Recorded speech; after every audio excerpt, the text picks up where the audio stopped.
안녕하십니까. 세우신교회 성도 여러분, 반갑습니다. 이제 주일 다시 시작되었죠.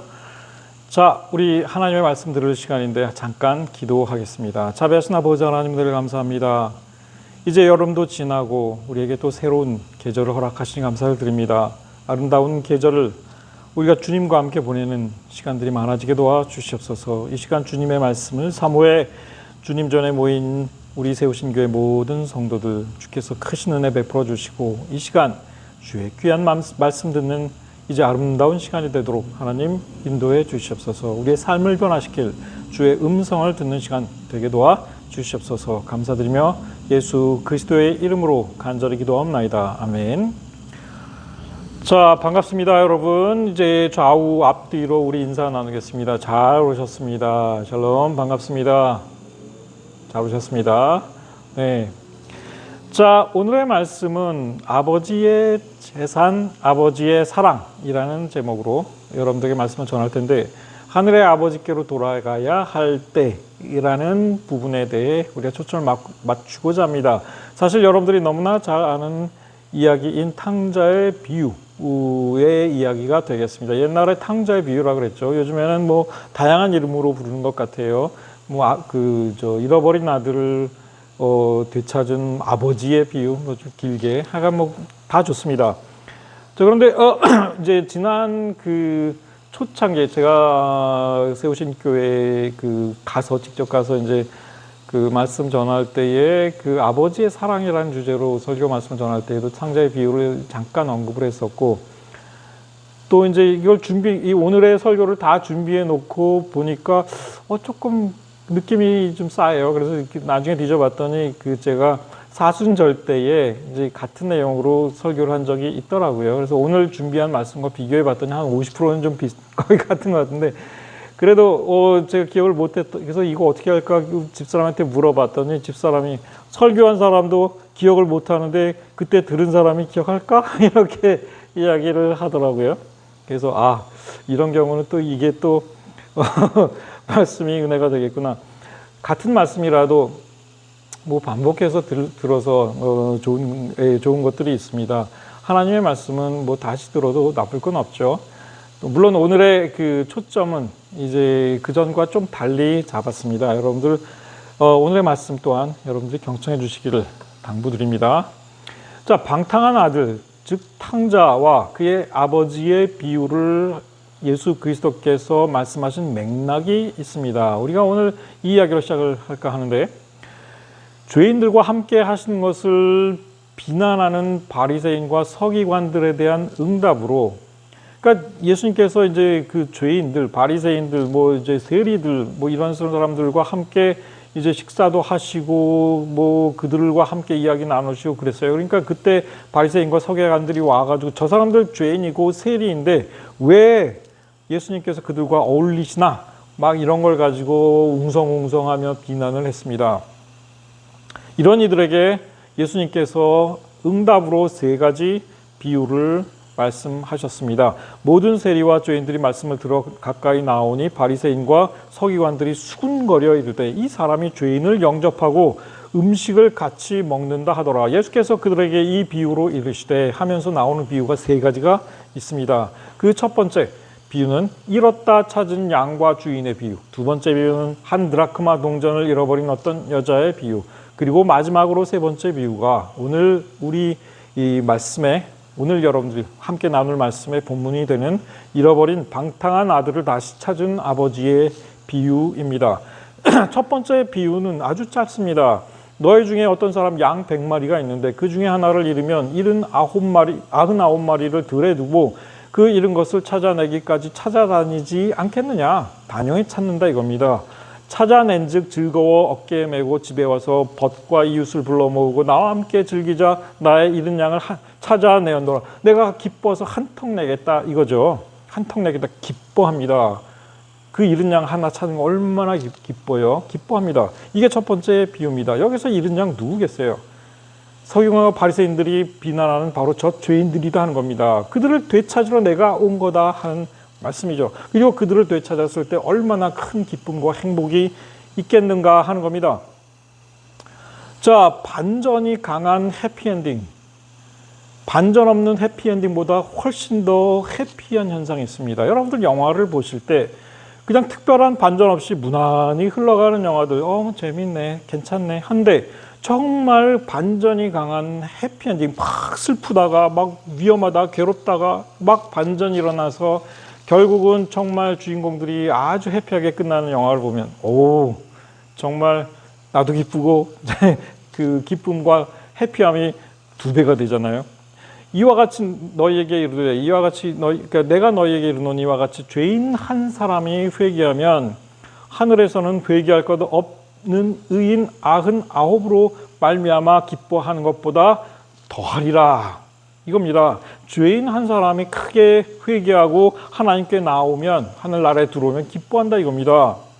여기에서 회개할 것 없는 의인 9이 하나님을 기쁘시게 하지 않는 사람들이 결코 아니에요. 안전하니까 괜찮은 겁니다. 좋은 겁니다. 더 좋은 거죠, 사실은.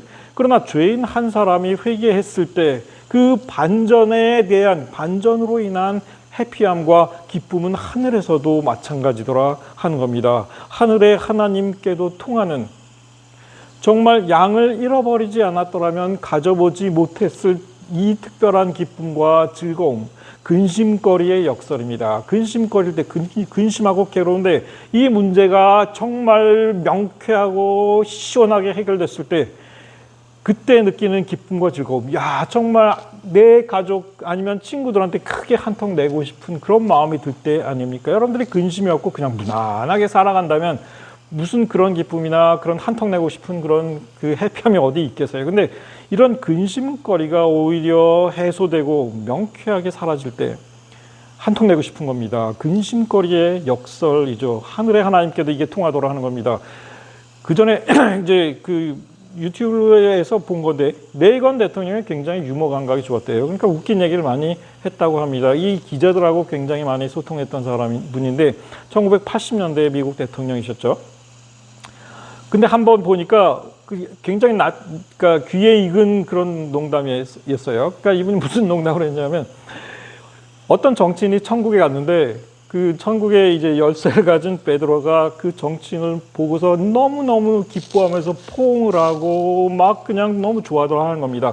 이 정치인하고 같이 온 사람들은 뭐 다 자기가 이제 거할 처소들을 이제 할당을 받는데 자기는 딴 데로 데려가더래요. 그래서 가봤더니 굉장히 의리의리하고 화려하고 정말 아름다운 곳으로 방을 배정해 주더라 하는 겁니다. 그래서 아니 저 사람들은 저기 가는데 왜 나는 이렇게 큰 환대를 해 주십니까? 물었답니다. 그랬더니 베드로가 말하기를 당신이 정치인으로서 천국에 들어온 첫 번째 사람입니다. 이런 얘기를 하더라 하는 겁니다. 이 말은 뭐냐면 정치인들이 하도 죄를 짓고 거짓말을 하고 온갖 나쁜 일들을 하기 때문에 천국에 못 간다라는 것을 이제 그 좀 반어적으로 했던 유머였던 거죠.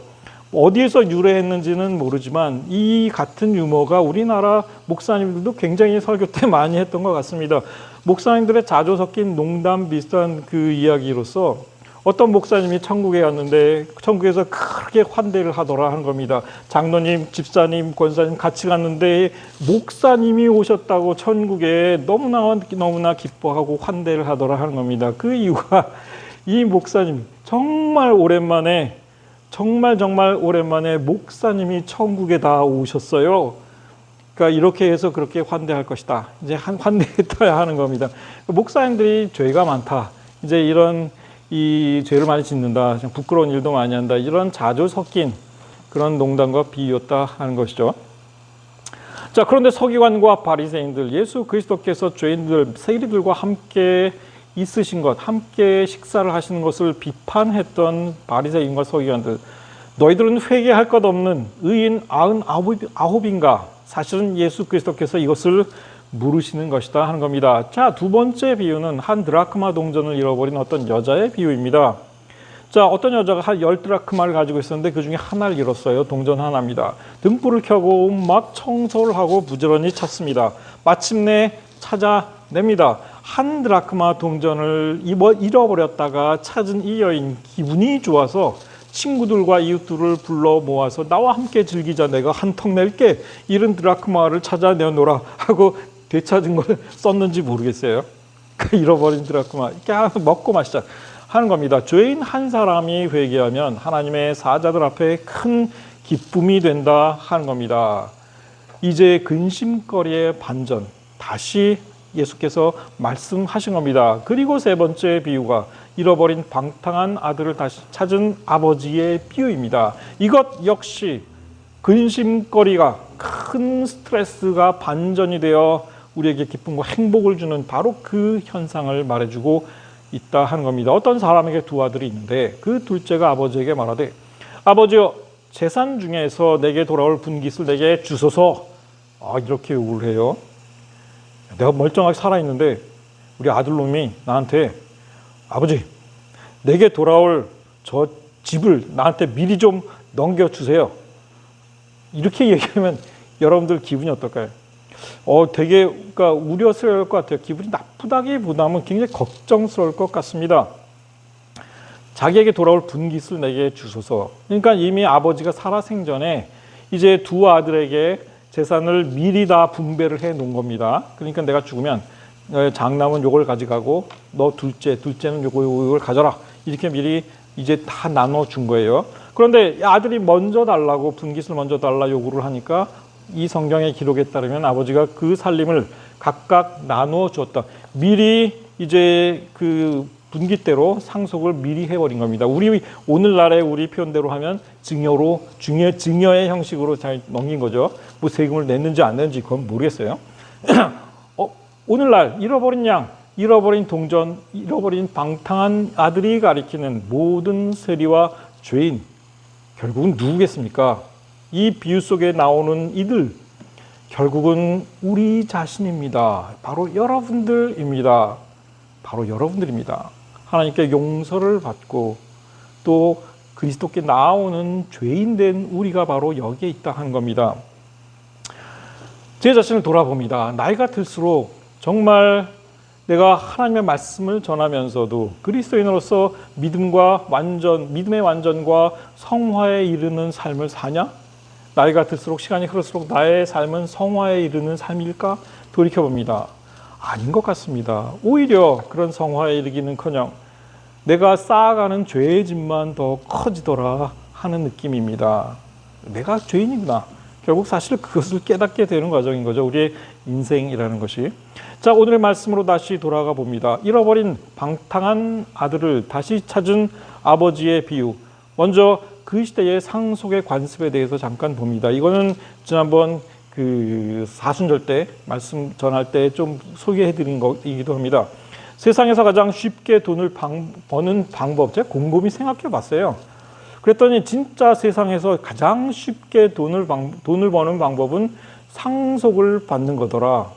혹은 증여를 받는 거더라 하는 겁니다. 자기의 부모나 아니면 다른 어떤 친족관계의 어떤 다른 분으로부터 상속을 받는 거야말로 정말 쉽게 돈을 버는 거더라 하는 겁니다. 그 전에 제 아들이 초등학교 다닐 때에 한 번은 집에 돌아와가지고 학교에서 아마 그런 걸 물어봤나 봐요. 그러니까 너의 미래 꿈이 뭐냐? 했더니 많은 애들이 재벌 3세가 되는 게 자기 꿈이라 하는 겁니다. 그리고 나서 한다는 말이 우리 아빠가 노력을 안 하신대. 자기네 아빠 월급장인데 이 노력을 좀 해가지고 재벌이 돼야 되는데 그게 안 된다 이거예요. 재벌 3세. 자기가 요즘엔 재벌 2세 갖고도 말고 재벌 3세. 할아버지 때부터 재벌이어야 된다. 이런 꿈이 참 대단합니다. 이제 그런 애들이 지금 한 20대 후반 이렇게 된 거예요. 자, 우리나라에서는 사실 유언장을 그렇게 존중하지 않는 것 같아요. 한국 사회는 가만히 보다 보니까 살아있는 사람 위주지 죽은 사람의 생각은 별로 그렇게 중요하게 여기지 않더라 하는 겁니다. 심지어는 유언장을 내가 아무리 작성해 놓고 죽어도 자녀들이 나중에 소송을 제기해가지고 하면은 다시 또 이 아버지가 남긴 이 상속 재산에 이제 그 비율이랑 이런 것들이 또 재판 걸고 바뀌기도 하고 막 그래요. 그러니까 우리나라는 확실히 죽은 사람보다는 살아있는 사람 위주로 갑니다. 법에서 살인이 벌어져도 살해당해가지고 목숨을 비롯해서 모든 걸 다 잃은 사람보다 그런 피해자보다 살아있는 살인자가 결국은 더 이득이더라 하는 겁니다. 형량을 보고 이런 것들을 판단했을 때 그러니까 우리나라는 좀 그 살아있는 사람 위주긴 합니다. 성서 문화권에서는 이제 그러면 성서 안에서 우리가 볼 수 있는 상속 유산 분배는 어떠했을까? 이걸 한번 볼 필요가 있는데 간단히 말하면 장자, 즉 아들 우선의 원칙이었고 비율은 아버지가 정했습니다. 따라서 장자고 차남, 그다음에 뭐 여러 아들들에게 어떤 비율로 재산이 나누어질지는 아버지가 정했다는 겁니다. 이제 이 아브라함의 케이스를 보면 이제 특히 고대 메소포타미아 문화에서 이제 통용되던 그와 같은 관습, 그와 같은 상속 관습이 이제 그대로 적용된 걸 볼 수 있었어요. 그러니까 고대 이 메소포타미아, 왜냐하면 아브라함이 갈대아 우르 사람이었잖아요. 메소포타미아 지역의 남부에 있었던 이 우르 출신이었기 때문에 아브라함에게 있어서도 이런 상속의 원칙은 일단 원칙적으로 아들에게 주어졌습니다. 특히 장남에게 큰 우선권이 주어졌죠. 가령 장남에게 상속 재산의 절반 이상이 돌아가는 경우가 일반적이었습니다. 그 이유는 장남에게 큰 의무가 주어지기 때문입니다. 아버지가 이제 연로해지면 장남은 부모 봉양과 부모 봉양의 의무가 있었고, 그 다음에 부모님이 돌아가시면 장례를 치르고 사후의 제사, 그러니까 우리나라 관습이랑 똑같아요, 사실은. 그러니까 그런 사후 제사를 다 책임지는 게 큰 의미였는데 장남에게 이와 같은 의무가 주어졌고 그 대가로 대략 상속 지분의 한 50% 정도를 받았다 하는 겁니다. 근데 이게 되게 힘들어요. 그러니까 그래서 때때로 장자권을 그냥 매매해서 차남에게 넘기거나 다른 아들, 그것을 원하는 이제 다른 아들에게 넘기는 장자권의 매매도 실제로 가능했었습니다. 이와 같은 장자권 매매의 사례가 사실은 에서와 야곱, 팥죽 한 그릇으로 장자의 권리를 팔아버린 에서. 자, 그런데 이게 실제 실현된 건 아니었어요. 실제 그 팥죽 한 그릇을 받고 에서가 그 장자권 네가 가져라 이렇게 말은 했지만 이게 실제 그 현실에서 현실화되지는 않았습니다. 야곱이 이삭의 모든 재산을 이제 장자의 권리를 다 그 집안의 장자 권리를 받았던 건 아닙니다. 하지만 야곱은 영적 장자권을 받았죠. 영적 장자권을 받았습니다. 어쨌든 장자의 권리를 매매할 수 있었습니다. 또 특정 재산을 자기가 받기로 정해진 경우에 그것을 사전에 매매할 수도 있었습니다. 내가 아버지로부터 상속 분기수로 이 땅을 내가 받았는데 이 땅을 사전에 매매할 수 있었다 하는 겁니다. 그러니까 그것을 사고자 하는 사람에게 돈을 먼저 받고 나중에 아버지가 세상을 떠나면 그 땅은 그 사람에게 넘어가는 것이었죠. 자, 그러니까 탕자의 비유는 그러니까 이와 같은 상속 문화가 계속 이어져 왔음을 이제 보여주기도 합니다. 그러니까 이 작은 차남에게 뭐 현금만 줬겠어요? 거기에 이제 상속되어 있을 여러 가지 부동산이 있었겠죠. 그런 것들을 사전에 다 매매해 버린 거죠. 그러니까 매매할 사람, 살 사람을 다 이제 정해가지고 그들에게 팔고 그들로부터 돈을 받고 그 다음에 아버지 이제 돌아가시면 그 땅 다 그들 것이 다 되겠죠. 자, 어쨌든 이게 이제 그 탕자의 비유에도 나오는 이와 같은 사례고 이런 사례들이 오랜 전통이었다는 겁니다. 다만 상속 재산의 분배 비율은 아버지의 권한이었죠. 아브라함, 이삭에게 자기의 모든 소유를 주었다고 창세기 25장은 기록을 합니다. 아버지 마음이에요. 이삭에게 모든 소유를 주었습니다. 그런데 모든 소유를 주었지만 자기 아브라함의 서자들에게도 재산을 주었습니다. 이스마엘을 비롯한 여러 그 아들들이 있었습니다. 그러니까 나중에 이제 그두라 같은 그런 어떤 그 첩으로부터 낳은 아들들이 또 있었어요. 그러니까 100살 이후에도 아들을 낳은 거죠, 아브라함. 그러니까 재산을 다 나눠줘서 그들은 다 동쪽으로 떠나게 하고 이삭만 그곳에 살게 만들었습니다. 아버지의 뜻이었죠. 모세의 율법이 정한 상속 원칙은 마찬가지로 아들 위주의 원칙이었습니다. 뭔가 이제 아들에게만 그 상속하는 거예요. 왜냐하면 딸들은 시집 가면 그 재산을 가지고 그 집안에 가가지고 그 다른 집안 사람 우리 재산이 우리 땅이 그렇게 넘어가기 때문에 안 된 거예요. 그러니까 아들만 줬는데 아들이 없을 경우에 그 기업을 딸에게 돌릴 것이요. 대신에 이런 경우에는 그 딸이 같은 지파 안에서만 결혼할 수 있었어요. 딸이었으면 그의 기업을 형제에게 줄 것이요. 형제도 없으면 그 아버지의 형제에게, 아버지의 형제 없으면 가까운 친족에게, 이런 식으로 원칙을 세웠습니다. 이거는 오늘날과도 굉장히 유사합니다. 오늘날 아들 우선의 상속 원칙은 폐지되었으나 재산 상속 제도의 순위는 그대로 유지되고 있습니다. 직계 비속, 즉 자녀와 손자, 그다음에 직계 존속, 부모, 조부모, 반계 혈족, 형제 자매, 뭐 이런 식으로 우리나라에도 그 순위가 정해져 있었습니다. 이와 같은 모세의 시대의 율법으로 주어진 상속법, 신약 시대에도 계속 유지되고 있었고 장자 그리고 아들 우선의 원칙도 분명하게 지켜졌습니다. 문제는 분배 비율이었죠. 아버지가 정했습니다. 그런데 이게 항상 아버지가 죽기 전에 다 정해놔야 되는데 이게 안 되는 경우도 많이 있어요. 그러다 보니까 분쟁이 발생합니다. 아버지가 유산 분배 전에 사망해서 형이 유산을 독점한 경우도 있습니다. 누가복음 12장에 보면 어떤 사람이 예수 그리스도를 찾아와서 선생님, 내 형을 명하여 유산을 나와 나누게 해 주십시오. 이렇게 부탁을 합니다. 유산 분배를 해달라. 왜냐하면 아버지가 명확하게 분배를 안 해놓고 세상을 떠나신 거예요. 그러니까 이제 랍비인 줄 알고 예수님 앞에 그것을 해달라 이렇게 말씀을 이제 부탁을 드린 거죠. 그랬더니 예수님께서 뭐라 하십니까? 누가 나를 너에게 재판장이나 물건 나눈 자로 세웠는가? 이렇게 말씀하시면서 삼가 모든 탐심을 물리치라 하는 겁니다. 아버지의 상속 지분을 놓고 싸우지 말라 하는 얘기죠.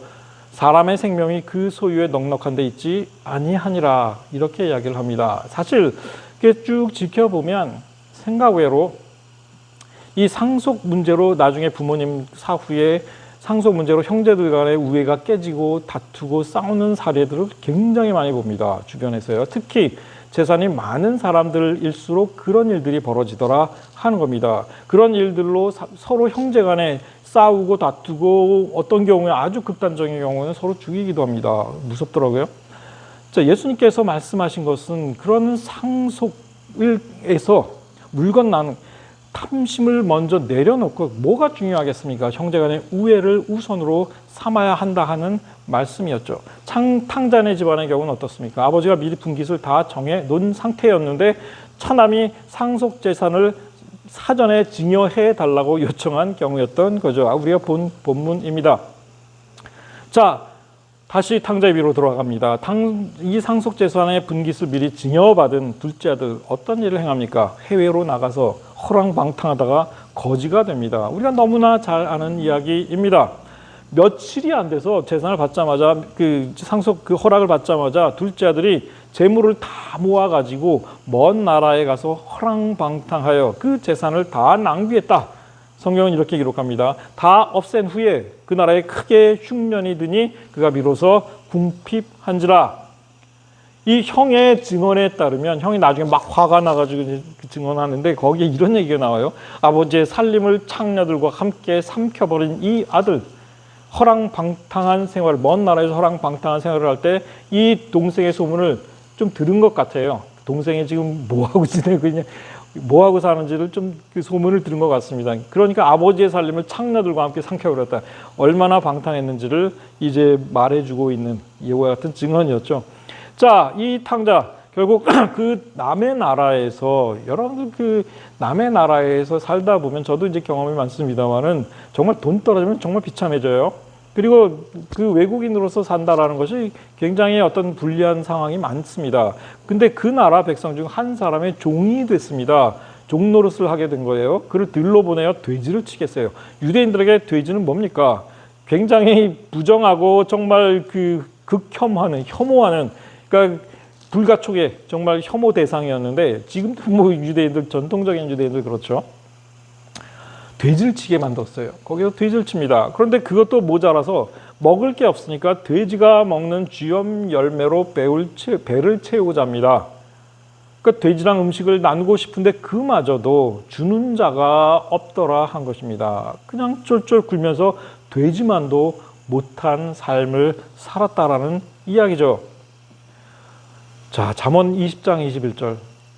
정말 이 탕자의 비유를 보다 보면 이 말씀이 정확하게 떨어집니다. 처음에 속히 잡은 산업은 마침내 복이 되지 아니하느니라. 너무 일찍 너무 쉽게 얻은 재산은 결코 복이 되지 않는다 하는 겁니다. 심지어는 화로 그것이 화근이 되기도 한다 하는 겁니다. 처음에 너무 쉽게 너무 속히 너무 빨리 잡은 산업, 재산, 재물은 그것이 복이 아닐 수 있다 하는 거죠. 신중하라 하는 겁니다. 너가 젊은 나이에 쉽게 큰 재물을 얻었거든. 더욱 신중하고 더욱 조심하라 하는 것입니다. 자, 탕자 희망이 없어 보입니다. 돼지만도 못한 그와 같은 삶을 해외에서 살고 있습니다. 그러나 누구에게든 희망은 있습니다. 누구에게든 희망이 있는 겁니다. 이 비참한 나락, 이 비참한 삶의 밑바닥에서 그는 아버지를 생각합니다. 성경의 본문에 보면 스스로 돌이켰다라고 이야기를 합니다. 이에 스스로 돌이켜 내 아버지에겐 양식이 풍족한 품꾼이 얼마나 많은가. 거기에서는 이 품꾼들도 풍족하게 배불리 먹고 사는데 그 주인의 아들인 나는 여기에서 되지만도 못한 삶을 살며 굶어 죽게 생겼구나. 스스로 돌이킵니다. 반성합니다. 회개한 거죠. 그리고 아버지를 생각해 냅니다. 내가 일어나 아버지께 가서 이르기를 아버지, 내가 하늘과 아버지께 죄를 지었사오니 지금부터 아버지의 아들이라 일컬음을 감당하지 못하겠나이다. 아버지 앞에 가서 할 말을 미리 다 생각하는 거예요. 회개하고. 이게 중요합니다. 그러니까 이거 얼마나 창피해요. 얼마나 부끄럽습니까? 아버지의 종들 보기에도 정말 민망하고, 그런데 이 일을 하려면 다른 희망이 없어요. 내가 살고자 한다면 이것밖에 희망이 없습니다. 용기를 내야 합니다. 스스로 돌이켜서 아버지께로 갈 용기를 내야 돼요. 그 준비를 하고 연습을 합니다. 이렇게 말해야지. 나를 품꾼의 하나로 보소서 하리라 하고 그가 일어나서, 쉬운 결정은 아니었죠. 용기가 필요합니다. 일어나서 아버지께 돌아가니라. 아버지께 돌아갔습니다. 스스로 돌이켜 회개하고 자기를 낮추고 이 아버지 앞에 돌아간 겁니다. 자, 아버지 어땠습니까? 언제나 집 나간 아들을 기다리시는 아버지, 우리 하나님이십니다. 여기에 탕자는 누굽니까? 바로 여러분이죠. 바로 저입니다. 바로 우리 자신들입니다. 아직도 거리가 먼데 아버지 금방 아들을 알아챕니다. 그를 보고 측은히 여겨 달려가 목을 안고 입을 맞추고, 이제 그렇게 하니까 아들이 참 부끄럽잖아요. 아버지, 내가 연습했던 대로, 그러니까 다 연습했었잖아요. 내가 하늘과 아버지께 죄를 지었사오니 지금부터 하나님의 아들이라 일컬음을 감당하지 못하겠나이다. 이렇게 얘기를 해요. 종으로 삼아주세요. 근데 아버지가 그런가요? 아버지 마음이 그렇습니까? 그렇지 않습니다. 이제 반전의 기쁨을 아버지는 누립니다. 전날의 한숨이 내 노래가 되었습니다. 전날의 한숨이 내 노래가 되었습니다. 아버지 종들에게 말합니다. 제일 좋은 옷을 내어다가 입히고 손에 가락지를 끼우고 발에 신을 신기라. 그리고 살찐 송아지를 끌어다가 잡으라. 송아지예요. 그냥 소가 아닙니다. 송아지 고기가 제일 고급이에요. 비쌉니다. 부드러우니까. 우리가 먹고 즐기자. 한턱 내겠다. 한턱 내겠다. 반전의 기쁨을 느꼈습니다. 이럴 때 한턱 내잖아요. 내 아들 죽었다가 다시 살아났으면 내가 잃었다가 다시 얻었노라 하니 그들이 즐거워하더라. 아들을 잃었다가 찾는 기쁨을 얻었습니다. 아들을 잃어보지 못한 사람이 느낄 수 없는 기쁨과 행복감이에요. 이게 참 인생의 역설입니다. 이게 참 인생의 역설입니다. 큰 고난과 괴로움을 맛보았던 사람이 반전을 통해 그것을 극복했을 때 느끼는 큰 기쁨, 이것은 마치 에베레스트 산을 정복하기 위해 온갖 고통과 죽음을 무릅쓰고 올라가서 그 위에 선 사람이 느끼는 그 기쁨인지도 모르겠습니다. 인생의 쓴맛과 고난과 온갖 근심을 다 극복한 사람이 느끼는, 그런 사람만이 느낄 수 있는 기쁨과 행복의 반전이었다 하는 겁니다. 찬송가 370장 반전의 기쁨을 이야기합니다.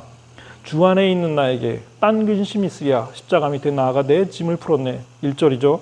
근심이 없어요. 주님 안에서는. 자, 근데 3절에서 이렇게 이야기합니다. 그 두려움이 변하여 내 기도가 되었고 전날의 한숨이 변하여 내 기쁨의 노래가 되었네. 주님을 찬송하며 할렐루야 할렐루야. 여러분들 언제 할렐루야 할렐루야 그런 외침이 여러분들 입에서 나오십니까? 슬프고 괴롭고 원망스럽고 민망할 때예요? 아니잖아요. 기쁠 때입니다. 할렐루야. 여러분 기쁠 때 할렐루야 그러지 않습니까? 내 앞길 멀고 험해도 나 주님만 따라가리.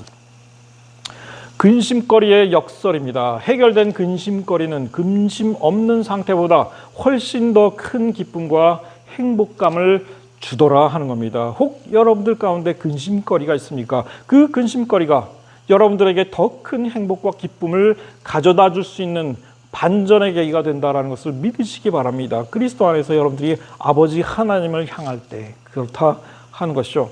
내가 너희에게 이르노니 이와 같이 죄인 한 사람이 회개하면 하늘에서 회개할 것 없는 의인 99으로 말미암아 기뻐하는 것보다 더하리라. 남들이 느껴보지 못한 기쁨과 행복을 여러분들에게 근심이 있을 때 그것을 극복하는 순간 여러분들은 가질 수 있다 하는 겁니다. 이것이 역설이요 반전입니다. 이것이 하나님의 역설입니다. 자, 큰아들 열심히 밭에서 일하다가 돌아오니까 완 풍악 소리가 들리고 춤을 추고 난리가 났어요. 종을 불러서 묻습니다. 어떻게 무슨 일이야? 자초적인 뭐야? 그랬더니 종이 얘기해 주는데 당신의 동생이 돌아왔음에 당신의 아버지가 건강한 그를 다시 맞아들이게 됨으로 인하여 잔치를 베풀었네요. 장남이 화가 납니다. 성경에 보면 그가 노하여 들어가고자 하지 아니하거늘 아버지가 권면합니다. 아버지에게 불평을 털어놓습니다. 이것은 불공평합니다. 아버지, 내가 여러 해 아버지를 섬겨 명을 어김이 없거늘 내게는 염소 새끼 한 마리라도 잡아줬나요? 그래서 잔치를 베풀어줬나요? 없잖아요.